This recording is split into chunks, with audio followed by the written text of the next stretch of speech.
think a lot of Gen Xers my age, I'm 57, are exhausted from pretending they're fine.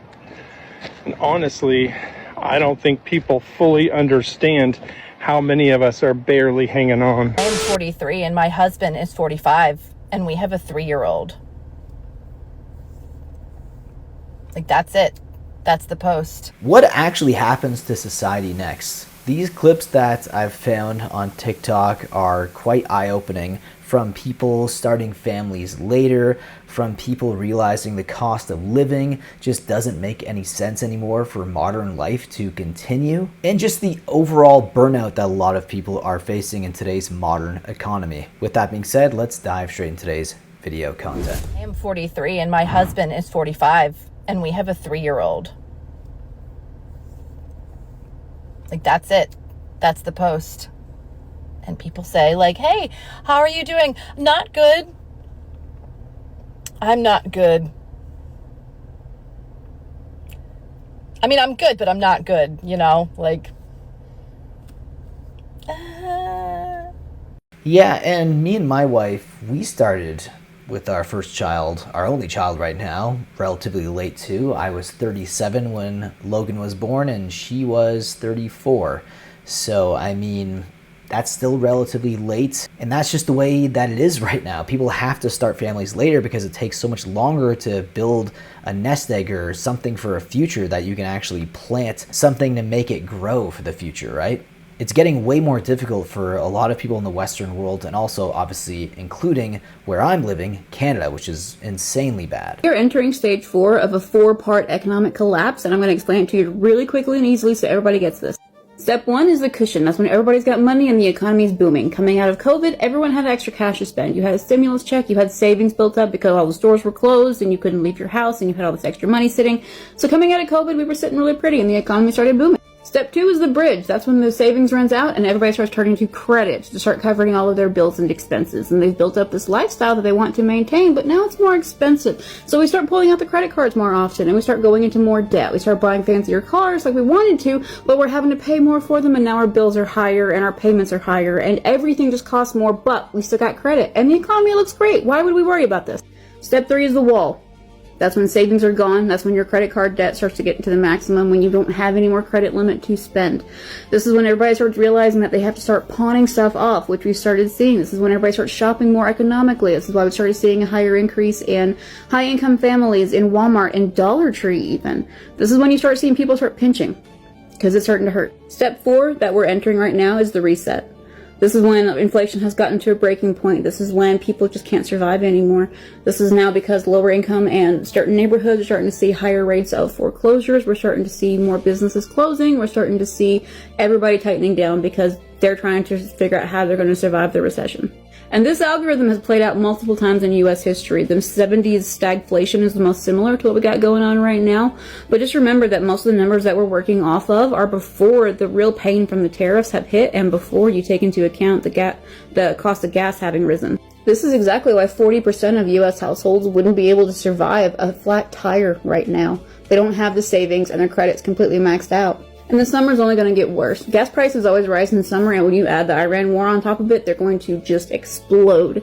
Not to mention that we're going to start seeing the effects of having been in this struggle start coming through in July. So right now is planting season with farmers, and if the farmers didn't have access to the seeds and the oil and the products and the fertilizers that they needed because of transportation issues and because of shipping issues, because of the oil prices, we're going to start seeing that coming through in July when we have a decrease in available produce and an increase in... And honestly, that goes for most goods. Most goods have to be transported in some fashion, so you're going to start seeing the fallout of those shipping cycles coming through around July. So everything in July is going to immediately, go up 20-ish% minimum.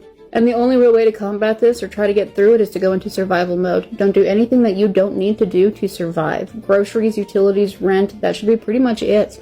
Anything that costs anything for fun, sorry, can't happen. And do your best to move all your variable interest rate debt into fixed interest rate debt, such as a personal loan. Close the card after you empty it.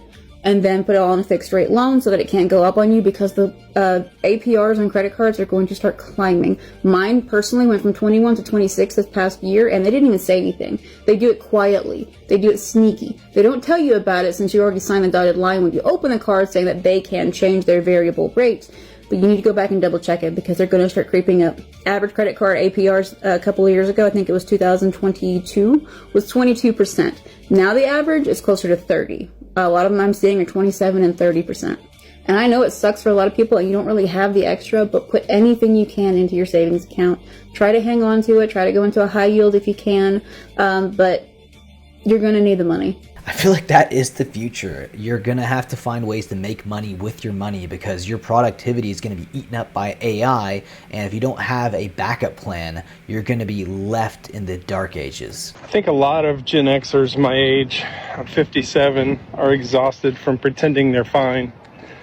And honestly, I don't think people fully understand how many of us are barely hanging on. A lot of us are carrying financial stress, relationship problems, health problems, regret, loneliness, fear, pressure, alcohol abuse, and you still wake up every day like everything is fine. It's what you were taught to do. Suck it up.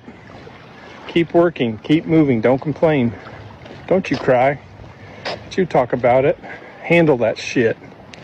But eventually, that pressure starts leaking out somewhere. High blood pressure, weight gain, anger, addiction, isolation, depression, and you get burnt out.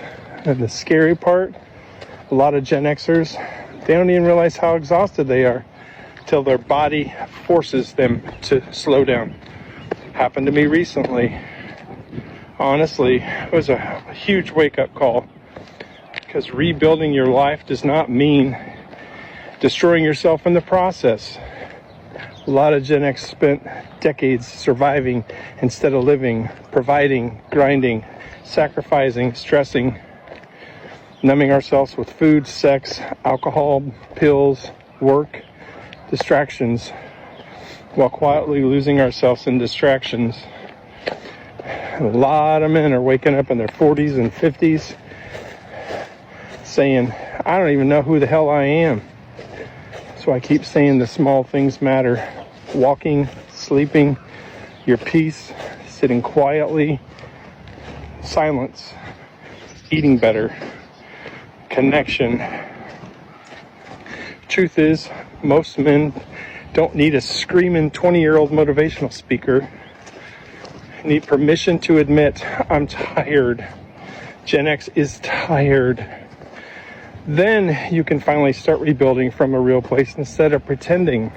I think people are just in general so exhausted by the modern society. It really has ground people up to a pulp right now, and they have no way to really build for a future. And once you get to the point where you're at a certain age and you're coming to this realization, it's almost too late at this point. You just kind of have to accept it and either keep pushing forward or trying to find an exit strategy. Anyways, guys, I hope you learned something from today's video. If you did, leave your thoughts about it down below in the comment section, and I'll see you in the next one. Take care.